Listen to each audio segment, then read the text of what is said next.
power, having prominence through a name that's given, but the reality is you have people within a church context or even a business who are leaders that don't have titles, right? And that might face some of us here today. I've got a great paragraph here. You guys got the handout. We can read through it, but I wanted to try to edit things down a little bit since we're starting a little late. And like I said, how many people have read a leadership book at one time or another? All right, so we're all on the same page there. While much can be written or discussed about vision casting, because a lot of that is what comes up in leadership today, I just wanted to look at key principles that are going to hold true in ministry and in the workplace that can help foster growth in leadership. Now, the first one that I am very, very passionate about is integrity. Integrity is a big one. A lot of times people are thinking about when they want to become a leader, where they want to go and what they want to do and how they want to get people to get there. But the thing is, when it comes down to it, what are the qualities that make you trust somebody that you might admire? More often than not, it comes back integrity. You can understand those people. You know where they stand. Integrity is essential for trust, credibility, and lasting influence in leadership. Integrity means being whole, consistent, and trustworthy. Your actions match your words, right? What's your definition of integrity? Well, I think it's as simple as it gets when it comes down to it in two things. It's as simple as it gets in that you let your yes be yes and your no be no, okay. All right, in that area. But also, I think a great leader is somebody that is the same person at all times. I don't stand up on stage and preach one thing and then live something else out that's different. And then I also, and we'll talk about this in just a minute, about some ways to do this with credibility. You've got to make sure that you are setting standards for yourself and expectations of others, that they're consistent in their lifestyle and their leadership that comes through. And there's ways to guard that too. So, integrity is essential for trust, lasting influence in leadership. It means being whole, consistent. Again, it's that consistent day in and day out. Jesus wasn't one person in public and then another person in private. You have to be who you're called to be. While it's not expressly used, 1 Timothy 3:2 and Titus 1-6, which talks about the aspects of elders, deacons, and so forth, talks about leaders needing to be above reproach in some way. There shouldn't be any kind of accusation that can be weighed against you if you're living a life that you are who you are, a person of character. You're not trying to live two different lives, then there shouldn't be any way for people to be able to accuse you of things that are along that way. So why does it matter? It's important that because trust is a currency of leadership. Without trust, people don't follow. Consistency builds credibility. Teams need to know that their leaders' values don't shift with convenience, right? And integrity ends up outliving positions. Skills might open doors, but character is what keeps them open and where we're at. C.S. Lewis had said integrity is doing the right thing even though nobody's watching. Now, questions for you all, reflection kind of things. Where do you think leaders most often face temptation to compromise their integrity? I think treatment of people. Treatment of people? Yeah. Uh-huh. Because I see a lot of elders and deacons. Okay. I don't know. I hate to be judgmental, but it's like they see themselves as bosses. Okay. And their treatment of the people, one-to-one treatment, everyday treatment. Yes. They talk the talk, but they're not necessarily walking the walk. Okay. So and they're not. They're so hard-nosed with people. Okay. So we've got issues with treatment of people. Yeah. That want to be bosses. Yeah. They want to talk the talk, but not walk the walk. That all comes down to that wholeness in being consistent, doesn't it? Yes. And this is going to, again, this part is just kind of discussion. I've known people who have desired or chased after leadership positions who weren't necessarily the good caliber to be leaders. But I've known some great leaders that didn't have titles that were of great influence in doing great things without having to wear that name tag. And so I think that character matters. What is it about the title that changes people? Pride. Okay. We'll talk about that in a minute too, a little Okay. bit, but pride. I don't know. I'd like to tag on. I just left a church that they only had 2 elders, and there's been a lot of problems in the church, and they're getting along in age, and they've been elders for so long that they've just grown to where everyone feels they can't be approachable. Gotcha. I think that's the biggest detriment to a church is if they're just there to fill the position, and yeah, I understand that's a problem, but COVID hit. Well, I'm tired of hearing about COVID hitting an excuse for everything. We're going to talk about that further too, man. So we're going to have some good discussion during this time. Yeah, Not COVID, but just that kind of but mentality. and really, to be honest with you, one of them was a supervisor for our manager for a refinery. Okay, so he's so used to being way up there and did that for so long that he thinks that the church needs to be led the same way as a As a corporate business. As a business, yes. and Yeah. that's where the churches as a whole in the United States have gotten to where the government has forced them to comply with their rules, and a lot of it has to do with corporate law. Well, I was going to say, I have led churches, good elders, but frequently when elders or nominations for elders would come up, or deacons, whatever the position was, well, such and such, he's really good at the business that he's at. We should get him to be an elder too. He's led his company to raise this much money and doing it. Like, wait a minute, eldership's a pastoral position, right? It's leading people in a spiritual way. Yeah. It's not about how many butts fill seats or how many dollars we can have coming in. Yeah. This is spiritual business. Right. And so we've got to take that into account when we're nominating elders and deacons. What I see is nominating people for elders or deacons because they've been faithful in their attendance. Okay. That's the number one. They've been here the longest. They've been done here it. the longest. Well, that's good, Yeah. but does that necessarily mean you're a good leader? Well, Exactly. things for us You're all to you're wrestle filling with. that pew every Sunday, and you're dropping in that tithe, but what else are you doing? Yes. Yep. Yeah. Yeah. So, but where do people end up? Why do they compromise their integrity, or where do you think they fall short? I think some people start out meaning well. They're passionate about the Lord, but at different points, whether it's temptation come along in their lives, they feel like they can compromise over here, and they don't have that consistency in their life. It's a problem. Or maybe they are held to that level, and maybe the temptation comes in where they are held to that level, and then that's where Yeah, it becomes, and this is, I don't know, they look for an outlet. yeah. I was going to say there's a tremendous amount of pressure. Oh yeah. A lot of times when leaders fall, it's because they've been under pressure so long and they don't have a healthy outlet. I say healthy, and so they end up turning to things in the dark. And that's unfortunate, but that's one thing that we see happen again and again. We see moral failures, we see other issues that come about. Those complaints so many times that come to them all the time. Mm-hmm. So there are things, and these, we're not going to answer questions as much as this is a lot of stuff that we need to consider, that we see in reflection and then maybe need to change in ourselves when it comes to leadership principles. So what daily habits can you have to keep your integrity strong? Accountability partners. Accountability partners. Yeah, I'm a firm believer that not that you don't share things with your spouses, because that's your number one accountability partner, but men need to have men that hold one another accountable, and women need to have women to hold them accountable. I think that's fantastic. I've got a good buddy, and we hold each other accountable. Not that I don't share things with my spouse, but men need to hold one another accountable, and you need to trust other men to do that, and a lot of us are afraid to do that. Yeah.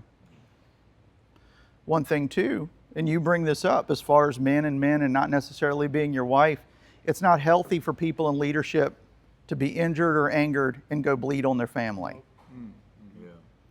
There's a bad moniker for kids being preachers' kids. Hey, you. My daughter is an adult now, My oldest son is 21. There was a lot that went on in church ministry that they didn't know about. There was a lot of hurt and things, and I did not go home and vent and bleed on my family.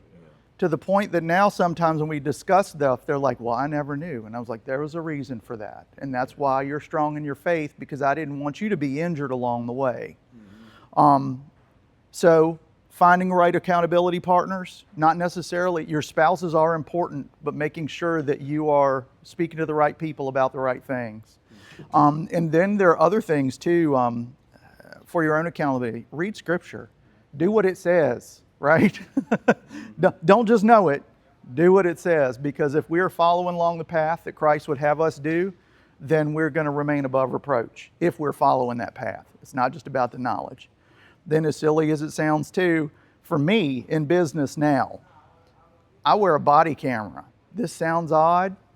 Every inspection I go on, I've got a body camera on. And people are like, what, are you worried about people attacking you? I was like, no, I want to be accountable. If I do anything, if I go into a house that's occupied, okay, people live there, those owners are gone when I do the inspection. At any point, they could say $1,000 was on that nightstand before the inspector came in, and when I came back, it was gone. And all I have to do is say, here's the footage. I've only had to use it one time. I've done over 2,000 and some inspections now. One time, I had a guy who had flipped a house where he bought it cheap, was fixing it up. I came in, and it had LVP flooring similar to this down. And when I walked around in the kitchen, there was water squishing up between the floorboards. And I was like, where did this come from? Wrote that down, want to get a contractor to check it and stuff. I left. The man selling the house went to the realtor and said, I think that inspector broke a water pipe. And it just so happens that the realtor he talked to said, well, I know Chris. He wears a body camera all the time. Let's get the footage and see what he says. And he said it wasn't 5 minutes in the conversation. The guy goes, that might have happened sometime before. I continually keep this footage. It goes into a drive. I've got all my files and everything else in case I'd ever needed them. But it's a guard for me to show that I want to be above reproach. So there are things that you can do in your lives and in your ministry to make sure that everything's as transparent as it can be all the time. We can't be guarded in kind of things. So accountability partners, transparent decision making, keeping small promises. If you let your yes be yes and your no be no, those kind of things will definitely help you grow in your leadership credibility and in your accountability and therefore your integrity. In contrast, a leader tells the truth frequently, even when it costs, is difficult as it can be. And that ends up bringing us loyalty and respect. So you're truthful at all times. Now that kind of runs into this next thing that I haven't heard a whole lot discussed about, but I feel is very important, and I wanted to share with you today, is we've got to take extreme ownership in things. Extreme ownership. You discussed it earlier. There's a whole lot that is still, did you need some? I need another. Yeah, man. Here, go ahead and take them. You have to take accountability for the people that you lead. You have to take accountability for your successes and your failures along the way. Curveballs will come. COVID's going to get here. Things will happen and decisions have to be made. But if we are 3 years, 4 years beyond or outside of that, that excuse only lasts for so long, right? We go through. I read a good book, and I did make sure it was in here. It says, think of a time a project fails. Did leaders take responsibility or assign blame for it? How does that affect a team? I read a great book, and I did put in here, this is not a Christian book. It was written by a Marine. So if you get the book, take that into consideration. Some people don't like to read bad words. Some people don't like to hear things. I get that. But I went through this book and was like, wait a minute, if we adopted this all the more, it would help out quite a bit. And the book's called Extreme Ownership, How Navy SEALs Lead and Win. And it kept having this concept of extreme ownership and as a leadership philosophy, with the key idea being that leaders own everything in the world that's around them, meaning that they are responsible for what's going on in their sphere. Whether that's good or bad, that there's nobody else to blame. It means taking complete responsibility for ownership, for outcomes, good or bad. Now, this biblical concept of accepting ownership is given through our example of stewardship. Frequently, when we hear the word stewardship, we think we are just going to be putting money in a bank, right?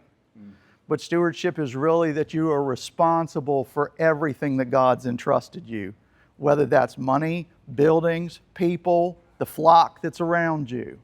You are responsible for helping those things. That means recognizing that everything belongs to God and that we are entrusted caretakers and managers of God's resources.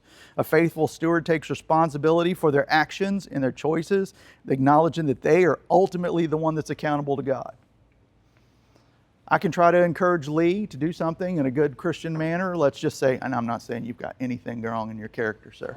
If there was an issue along the way, I'd need to speak to Lee about these things, and we try to encourage him along the way and do things. I know that I've tried to do my part in there and try to take some ownership in there. And if Lee continues to be wayward, I'm going to keep trying to lean on Lee because he's still in my sphere of influence. I'm still trying to do it. And if it's fallen short, you know what? I continue to do what I can do. And I can't just go, well, that's Lee, kick him to the curb. And then I can't go back to the church and say, well, you know, all these people, they've been sinning and we cut them out. Wait a minute, hold on. As I recall, being a pastor is leading a flock, right? So many times we want pastors that just want to beat the wolves off without realizing that they were responsible also for leading sheep to greener pastures. Sitting there with a stick waiting for a wolf is different than trying to guide people into a healthy direction. And we've got to take some ownership on that. Now, in this, to takeaways from the book, if the team fails, the leader finds the solutions, not scapegoats. If we fail in some way, there's something that I didn't see, something I didn't take into consideration, we need to address, adapt, and move forward. It isn't because, well, the world's attacking us. You know what? Jesus told us we were going to face hardship. So what are we going to do in the midst of that? We're going to keep going on, or we're going to sit there on a rock and go, well, things are hard, you know. Then when churches, budget's down this year. Okay, well, why is that? I think I shared somewhat last night. If we were on discipleship and we were trying to reach and grow, and I do know rural communities have a little bit more challenge because the population's not as large. So we've got to get that. But at the same time, if you're not doing what it is to reach others for Christ and the church is not growing, that's an issue that you look into John 15. You may not be connected to the vine and producing fruit the way you're supposed to. What do we need to do better to connect to the vine? There's some ownership that comes in. There's no excuses.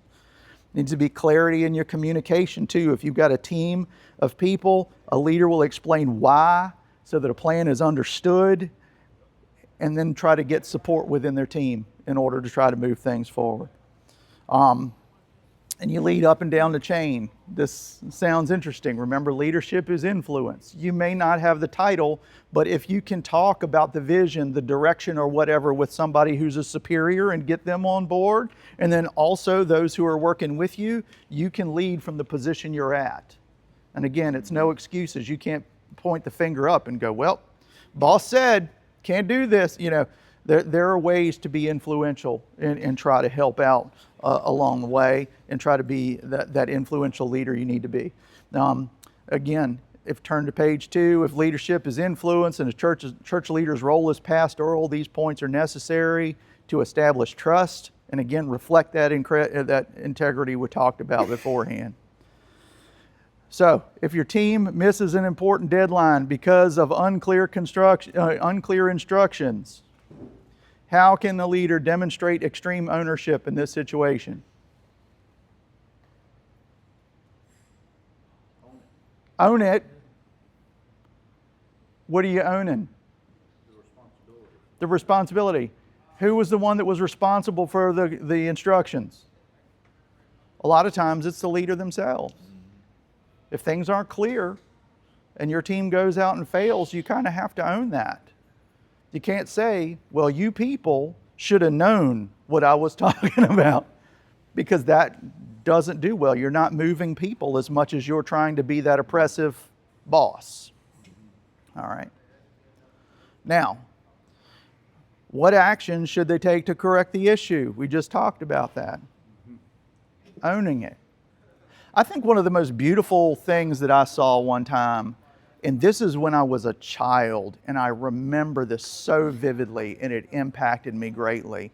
The church I was attending, we had a deacon, and his daughter, who had grown up in the church, was 17 years old. She has a boyfriend, she gets pregnant, all right?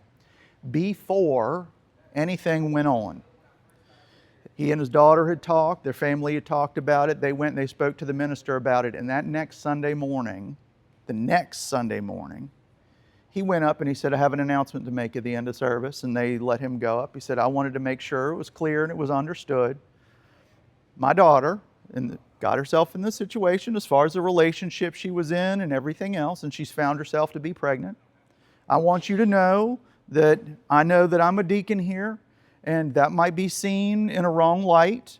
And if we need to discuss this with the elders and the leadership, that we can, but we're going to be lovingly supporting her throughout all of this. And as a church, I pray that you'd have compassion in your heart to do the same. Church was silent, and you know what? No one, I remember this because my parents had been deep in there, no one ever gossiped. No one ever did a thing. The communication was out there from the beginning. This is a situation. He also talked about we're all sinners. She recognizes her mistake. And it was one of those things that in my life, it was like, if you are so totally transparent like that, nobody's can talk about you because you're as clear as you can be. Isn't it James, it talks about confessing your sins to one another. Yes, it does. Yes, And there's healing in that. there is healing in There doing should be, and there is. We had a guy who had become an alcoholic, and he just came up after church and said, I really need y'all's prayers. And he told us, he said, I can't believe I'm saying this. He said, I got a problem with alcohol. And we have a custom there where I preach. We have a prayer circle. And so we got the prayer circle going and prayed for him. Yes. And it was a healing. It's a healing thing. It's a healing thing. And then that too goes back again to that integrity thing. If we're trying if we've got things that we're hiding or doing or anything else, it will come to light. Scripture tells us that too. And so are you trying to tackle it? You trying to stay ahead of it? You owning it along the way?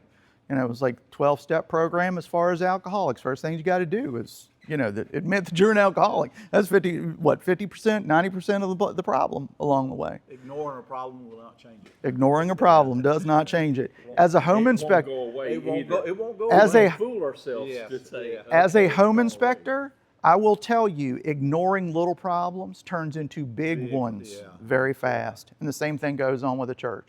If you'd ever hear me preach about sin or anything else, one of the things that I bring up frequently is gossip. We worry about adultery. We worry about sexual temptation. We worry about all kinds of things that are going to go on in a church. But I tell you, one of the most divisive things in a church is gossip. One of the worst sins it does. And God talks about hating division within a church. But for some reason, we think that some sins are more acceptable than others. And so there's a lot of stuff as leaders that we need to squash and that's part of that pastoral thing again too. We're looking for the big wolves and we're just like, hey, this little thing's not going to bother these sheep. Well, guess what? So it comes back. Now this is going to be a painful one for some of us because some of us have gray hair, all right? Why'd you look at me?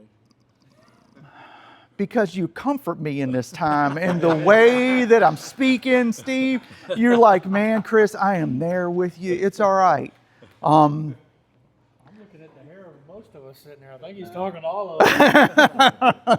The veins still colored. And this goes back to the elders thing that we're discussing, and I don't believe the numbers passes is a guideline, but it's things that we have to consider, okay? I'm over the line. But anyway, all right, so Numbers 8, 24 through 28. This is talking about the priesthood it comes up, this applies to the Levites for every from 25 years old and upward, they shall come to duty in service of the tent of meeting. And from the age of 50, they shall withdraw from the duty of service and serve no more. Now, They may assist their brothers in performing their duties, but they shall do no work. Well, I went through this one time when I was younger, and I was like, oh my goodness. We, a lot of times in leadership, don't take some things into consideration. And I do want to kind of back up, I think, and I put this in this statement, I think God set this kind of clear repetition, this kind of cycle and rhythm for new leaders to continually come into priesthood and others to move out. So there was always an understood need that eventually I'm going to step down, so I need you to come in. All right? There was always an expectation for the younger to move up into these roles.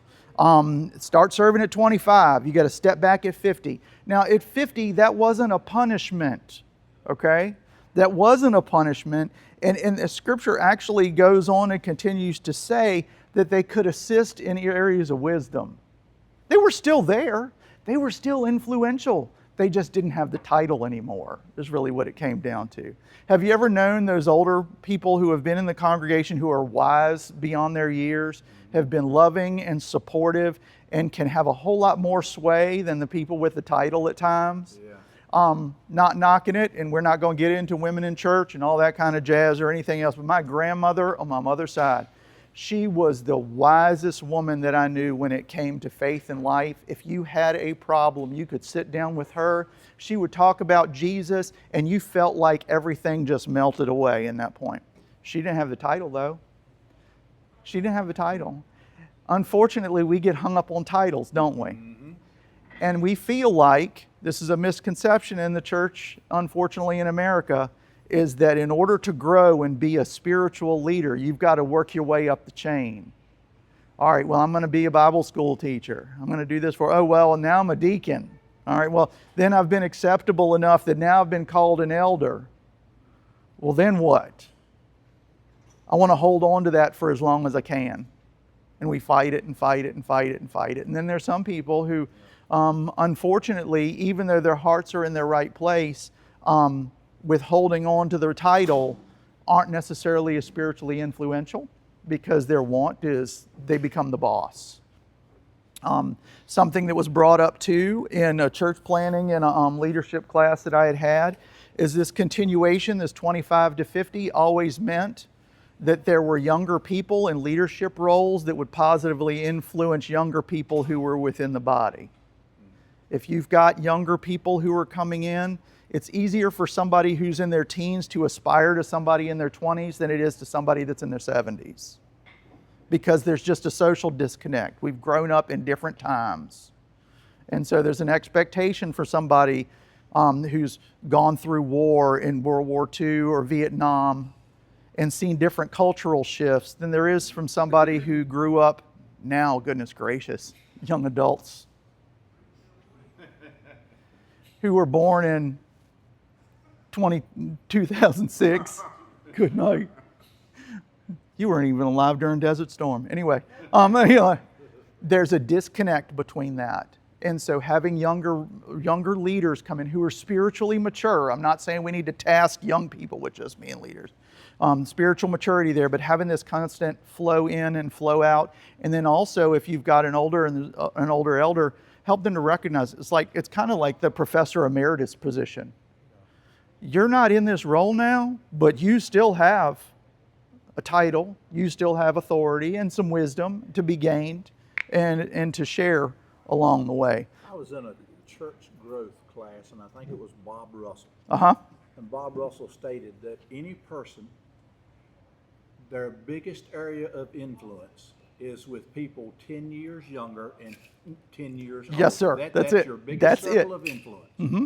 It's 10 years either way. Yes, sir. Very much so. 10 years up and 10 years down, which is why I would not consider at this moment in my life trying to plant a church, because I know that I am 50 years old, so my sphere of influence is 40. If you're trying to go for 20-somethings, I am not your guy.